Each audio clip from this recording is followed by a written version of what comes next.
डर बढ़ाते जा रहे हो। बात ऐसा नहीं है माय डियर स्टूडेंट्स, ऐसा मत समझो कि आपकी डर और बढ़ा रहे हो। मैं बता रहा हूँ कि देखो बीमारी ये है तो इलाज इसका ऐसा होगा, समझ रहे बात को। होंगे नहीं पढ़े होंगे तो भी कोई दिक्कत नहीं है, पढ़े होंगे तो भी कोई दिक्कत नहीं, दोनों में सब सही है। जो गलती किया वो भी माफ़, जो सही किया वो भी अच्छा। इंग्लिश एक सब्जेक्ट होती है जैसे maths, history, chemistry, physics, biology, economics, इस तरीके से इंग्लिश भी एक हमारा सब्जेक्ट है। बट माय डियर, मैं एक बात बताऊँ, यहीं पे आप लोग गलत कर जाते हैं।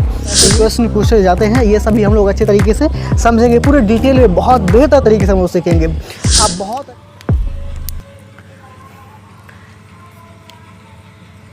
हेलो माय डियर फ्रेंड्स, कैसे हैं आप सब। आई होप कि आप सब लोग बहुत अच्छे होंगे और बहुत मस्त होंगे और बहुत अच्छे से पढ़ भी रहे होंगे। मैं आशा रखता हूं कि आप सब लोग बहुत अच्छे से पढ़ रहे होंगे।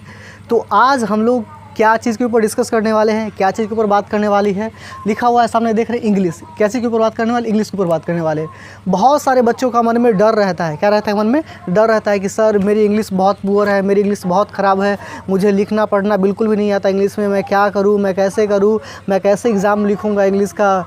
12th के जो बच्चे होते हैं स्पेशली, क्योंकि 10th में क्या है ना कि 10th में तो इंग्लिश के नंबर जुड़ते नहीं। इंग्लिश में जो भी इंग्लिश में 10 नंबर आए, चाहे 50 नंबर आए, चाहे 70 नंबर आए, चाहे कुछ भी है, सब बराबर है। बट 12th में तो नंबर लाना पड़ेगा। 12th में एटलीस्ट पास करने के लिए पासिंग मार्क्स तो लाना ही पड़ेगा। तो उतने में ही बच्चे लोग बहुत घबराए हुए रहते हैं, बहुत डरे हुए रहते हैं कि क्या होगा मेरे इंग्लिश को लेकर के। तो मैं चाहता हूँ कि आप सब लोग उन अपने मन में जो भी डर पाल के रखें इंग्लिश के लिए, उन सारे डर को निकाल के फेंक दें। और मैं प्रॉमिस करता हूँ कि आपको इस वीडियो के बाद आपके मन में डर बहुत कम जाएगी और इनफैक्ट डर हट ही जाएगी आपके मन से। And it is my promise my dear students, my dear friends. आप इस वीडियो को बहुत अच्छे से देखिए। चलिए सबसे पहले हम लोग शुरू करते हैं। क्या इंग्लिश के बारे में क्या जानेंगे, पहले आप ये बात समझिए। हम लोग ये समझेंगे कि आपका जो सिलेबस है 12th का, क्या सिलेबस है इंग्लिश का, क्या पढ़ना होता है और एग्ज़ाम पैटर्न क्या है, मतलब आपके एग्ज़ाम में कैसे कैसे क्वेश्चन पूछे जाते हैं, ये सभी हम लोग अच्छे तरीके से समझेंगे, पूरे डिटेल में बहुत बेहतर तरीके से हम लोग सीखेंगे। आप बहुत अच्छे से इस वीडियो को ध्यान से देखिए, आपको A to Z समझ में आ जाएगी इंग्लिश के बारे में। चलिए मैं यहाँ से स्टार्ट करता हूँ। मैं फर्स्ट ऑफ ऑल थोड़ा सा बेसिक में हम लोग क्लियर करते चलेंगे। ये क्या है, इंग्लिश है। तो मैं आपसे पूछूं कि इंग्लिश क्या होती है, तो बच्चे का रिप्लाई क्या होता है, स्टूडेंट्स का क्या रिप्लाई होता है कि सर इंग्लिश एक सब्जेक्ट होती है जैसे maths, history, chemistry, physics, biology, economics, इस तरीके से इंग्लिश भी एक हमारा सब्जेक्ट है। बट माय डियर, मैं एक बात बताऊँ, यहीं पे आप लोग गलत कर जाते हैं। इंग्लिश एक सब्जेक्ट नहीं है। English is not a subject my dear. English is a language. English एक भाषा है। इंग्लिश का एक भाषा है। English is a language. English एक भाषा है। तो ये जब भाषा है, ये तो सब्जेक्ट है नहीं। अब आप समझ गए बात को। तो जब ये भाषा है तो भाषा को हम लोग भाषा के जैसे ही समझेंगे, पढ़ेंगे, तब हमें समझ में आएगी।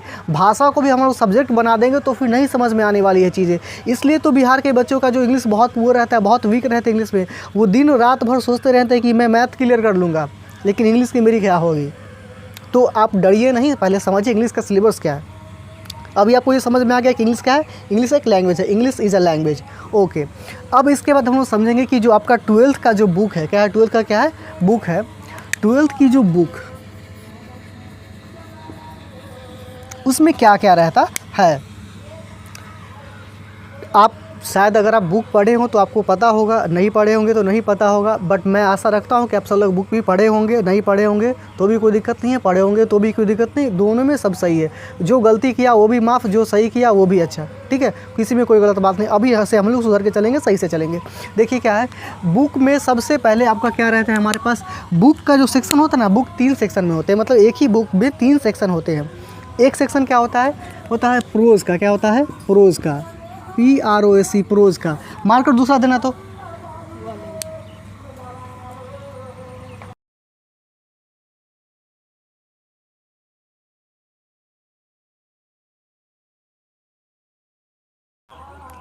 हाँ, तो हम लोग क्या जान रहे थे, हम लोग जान ये रहे थे कि आपके बुक में 3 सेक्शन होते हैं। फर्स्ट सेक्शन में क्या होता है, प्रोज। क्या होता है, प्रोज। एंड उसके बाद सेकेंड सेक्शन में होते हैं पोएट्री। क्या होता है, पोएट्री। एंड थर्ड सेक्शन, जिससे एग्ज़ाम में कोई मतलब नहीं होता है, उसमें मतलब कि ऐसा कोई ज़रूरी नहीं कि उसमें से एग्ज़ाम में क्वेश्चन आएगा चाहे कुछ है, उसको ना भी पढ़ेंगे तो भी कोई बात नहीं। बट मैं बताने के लिए मैं बता रहा हूँ, क्या होता है, रीड, थिंक एंड एंजॉय। क्या होता है, enjoy. Read, think and enjoy, read, think and enjoy होता है। यानी कि आपके बुक में जो आप 12th का जो बुक देखेंगे उसमें तीन, इनफैक्ट जो भी बुक होते हैं उसमें इसी तरीके से होते हैं।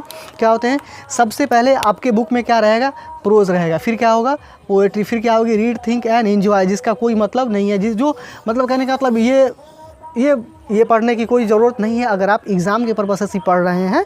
तो अगर आपको पूरा बुक अच्छे से पढ़ना है तो आप इसे भी पढ़ेंगे, बहुत मज़ा आता है इसको पढ़ने में। चलिए, तो प्रोज़ में कितने प्रोज़ हैं, पोएट्री में कितने पोएट्री हैं, ये हम लोग सीखेंगे, जानेंगे। देखिए, प्रोज़ में आपके पास आपके जो बिहार का जो 12th का जो इंग्लिश का बुक है उस बुक में 11 प्रोज़ है। कितने प्रोज़ हैं, मतलब कि प्रोज़ में 11 चैप्टर हैं। प्रोज़ में कितने चैप्टर हैं, 11। There are 11 chapters in prose section, यानी कि 11 चैप्टर्स कहाँ है, 11 चैप्टर हैं, कहाँ, प्रोज़ में है। कहाँ है, प्रोज़ में। पोएट्री में कितने चैप्टर हैं, पोएट्री में कितने पोएम हैं, there are 10 poems in the poetry section, यानी कि कितने पोएम हैं, 10 पोएम्स हैं आपके, कहाँ है, पोएट्री सेक्शन में 10 पोएम है जो आपको पढ़ना है। यानी कि आप ये बात समझ पा रहे होंगे बात को कि प्रोज़ में क्या पढ़ना है, आपको 11 चैप्टर पढ़ना है, पोएट्री में कितना चैप्टर पढ़ना है, आपको 10 चैप्टर पढ़ना है।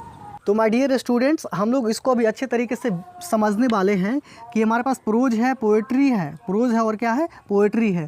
प्रोज में आपके पास 11 चैप्टर्स हो गए और पोएट्री में आपके पास 10 पोएम्स हो गए। कितने पोएम्स हो गए, 10 पोएम हो गए। क्या हो गए, 10 पोएम्स हैं और 11 प्रोज सेक्शन में आपके पास चैप्टर है। यानी कि there are 11 chapter in prose section and there are 10 poems in poetry section. तो हम इस प्रोज में आपका जो प्रोज में जो फर्स्ट चैप्टर है that is Indian civilisation and culture, and the 11th और the last chapter is a marriage proposal. क्या है, अ मैरिज प्रपोजल आपका 11वां चैप्टर है प्रोज सेक्शन का। ओके, और फर्स्ट चैप्टर क्या है, इंडियन सिविलाइजेशन एंड कल्चर। उसके बाद हम लोग जानेंगे कि पोएम में पहला पोएम क्या है, पहला पोएम क्या है, पहला पोएम है sweetest love I do not go. क्या है, sweetest love I do not go. उसका 10th पोएम क्या है, माई ग्रैंड मदर्स हाउस। क्या है, माई ग्रैंड मदर्स हाउस। हमारे पास कितना है, 10वां पोएम है। हमें इन सारे चीज़ों को अच्छे से पढ़नी पड़ेगी, तब आप अच्छे तरीके से एग्ज़ाम क्वालिफाई करने लायक होंगे, तब आप बहुत अच्छा रिजल्ट लेके आएंगे। लेकिन माय डियर, मैं आपको एक बात बताऊं, अभी तो ये कौन सा महीना चल रहा है, ये अक्टूबर का महीना चल रहा है। आपके पास एग्ज़ाम में कितने हैं, नवंबर, दिसंबर और जनवरी, यानी कि नवंबर, दिसंबर और जनवरी 3 महीने हैं, बस 3 महीने में कैसे ये होगा। ये तो पहाड़ जैसा चैप्टर सिर्फ ये आपका क्या है, लिटरेचर सेक्शन है। क्या है ये है लिटरेचर, यानी कि LT मान के चलते हैं। क्या है ये लिटरेचर सेक्शन है। अभी हम लोग ग्रामर सेक्शन में आए भी नहीं है। बस ये समझो कि अभी लग रहा हो कि वाओ 11 चैप्टर्स इसमें है, 10 पोएम्स इसमें है, इतना पढ़ना पड़ेगा, इतना समझना पड़ेगा। बट मैं ये सारा चीज़ आप लोगों के लिए बहुत आसान कर दूँगा। Definitely trust me my dear friends and students, it will be very easy for you. Okay, so तो ये हो गया आपके कौन सा, लिटरेचर में, यानी कि बुक में। क्या हो गया, बुक में कितने चैप्टर हो गए, प्रोज में 11 चैप्टर्स हो गए प्रोज में, और पोएट्री में कितने पोएम्स हो गए, 10 पोएम्स हो गए। स्टार्टिंग कहाँ से होगा, इंडियन सिविलाइजेशन कल्चर पे, और एंड कहाँ होगा, और मैरिज प्रपोजल पे। इसमें कहाँ से स्टार्टिंग होगा, sweetest love I do not go से, और एंड कहाँ पे होगा, माई ग्रैंड मदर्स हाउस पे ये क्या होगा, कंप्लीट होगा। अब उसके बाद हम लोग कहाँ आते हैं, ग्रामर सेक्शन में। कहाँ आते हैं, ग्रामर में आते हैं। अच्छे से मैं लिख देता हूँ आपको समझाने के लिए। ग्रामर सेक्शन में क्या है, ग्रामर सेक्शन में जब हम आएंगे तो ग्रामर सेक्शन में बहुत सारा टॉपिक है जो आपको पढ़ना है। फिर कहोगे सर आप तो बोल रहे थे कि मैं डर हटा रहा हूँ, आप तो और डर बढ़ाते जा रहे हो। बात ऐसा नहीं है माय डियर स्टूडेंट्स, ऐसा हो समझो कि आपकी डर और बढ़ा रहे हो। मैं बता रहा हूँ कि देखो बीमारी ये है तो इलाज इसका ऐसा होगा, समझ रहे बात को। आपके पास कोई किसी तरह का सिकनेस है, इलनेस है, डिजीज़ है, तो पता करना पड़ेगा कि वो है क्या, तभी तो उसका इलाज कर पाएंगे। तो आपको पता रहेगा कि पढ़ना क्या है तो कुछ तो पढ़ पाओगे। अब पता ही नहीं रहेगा पढ़ना क्या है तो क्या कुछ भी पढ़ते जाओ, ऐसा लगेगा कि सारा चीज़ ज़रूरी का ही चीज़ है, सब तो पढ़ना ही पड़ेगा। बट ऐसा बात नहीं है, आपको कुछ चीज़ पढ़ना भी है और कुछ चीज़ को दरकिनार भी करना है। क्या ज़रूरी है, क्या ज़रूरी नहीं है। ओके, हर चीज़ आपके लिए ज़रूरी नहीं है। ओके, तो हम लोग देखेंगे ग्रामर में। ऐसे तो ग्रामर में कम से कम at least there are more than 20 chapters you have to study. मतलब कि आपको you have to study more than 20 chapters, मतलब कि आपको 20 प्लस, यानी कि 20 से ज़्यादा चैप्टर आपको पढ़ने हैं, 20 से ज़्यादा टॉपिक आपको पढ़ने हैं, 20 से ज़्यादा टॉपिक आपको पढ़ने हैं ग्रामर के।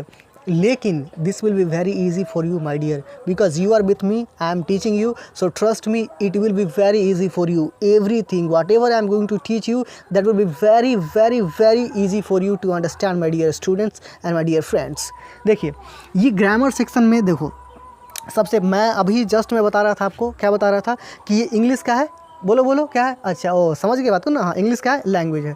तो लैंग्वेज को हम लोग लैंग्वेज के तरीके से अच्छे से पढ़ेंगे. तो ये क्या होगा हमारे पास? लिटरेचर सेक्शन हो गया, यानी कि बुक सेक्शन हो गया. बुक में क्या है? प्रोज है, पोएट्री है. और हम लोग ग्रामर में आएंगे. ग्रामर में देखेंगे हम लोग कि पढ़ना तो खैर बहुत कुछ है. You have to study lot of topics in grammar, but आप क्या चीज़ पढ़ेंगे, कि आप क्या चीज़ पढ़ेंगे जो आप सटीक सही तरीके से कम आपको इतना समझ में आए कि सेंटेंस कैसे बनता है, सेंटेंस कैसे बनता है और सेंटेंस हम कैसे लिख सकते हैं और कैसे समझ सकते हैं.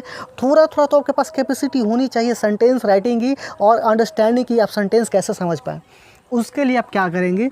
The very first chapter is that is, मेरा इशारा समझ रहे हो क्या? नहीं समझ रहे हो?